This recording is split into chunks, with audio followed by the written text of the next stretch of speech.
Sameer sir, ये जानना चाहता हूँ कि विदेशी निवेशक या दुनिया के बाकी देश अब अगले 4 साल में क्या उम्मीद रखते हैं भारत से, भारत सरकार से, हमारी इकोनॉमी से? क्या कुछ हो सकता है या क्या कुछ होना चाहिए? अभी सबसे ज्यादा इंपॉर्टेंट पॉइंट 4 साल का नहीं है, अभी है कि ये जो टैरिफ वॉर हो रही है यूएस में, उसका क्या हमारी एग्रीमेंट्स होती हैं, क्या डील होती है,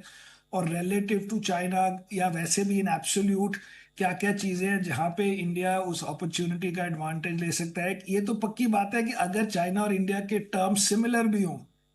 फिर भी फॉरेन डायरेक्ट इन्वेस्टर्स या मतलब कंपनीज वगैरह चाहेंगे कि थोड़ा बहुत डाइवर्सिफिकेशन अवे फ्रॉम चाइना हो।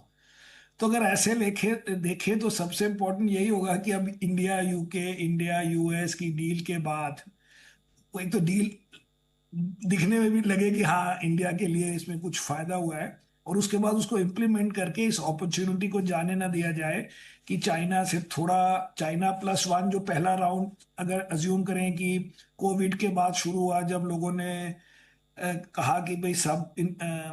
सप्लाई चेन वगैरह चाइना में होने से ये रिस्क होता है कि अगर एक कंट्री में कुछ हो जाए, एक सिटी में कुछ हो जाए, तो वो पहला ट्रेंड शुरू हुआ और अब ये सेकेंड है। तो I don't know beyond that, अभी के लिए सबसे इंपॉर्टेंट यही होगा टू सी कि इंडिया का outcome of these two deals and more such deals हो, प्रैक्टिकल लगे, रियलिस्टिक लगे, और फिर उसके बाद एक्चुअली अट्रैक्ट करना फॉरेन डायरेक्ट इन्वेस्टमेंट्स को।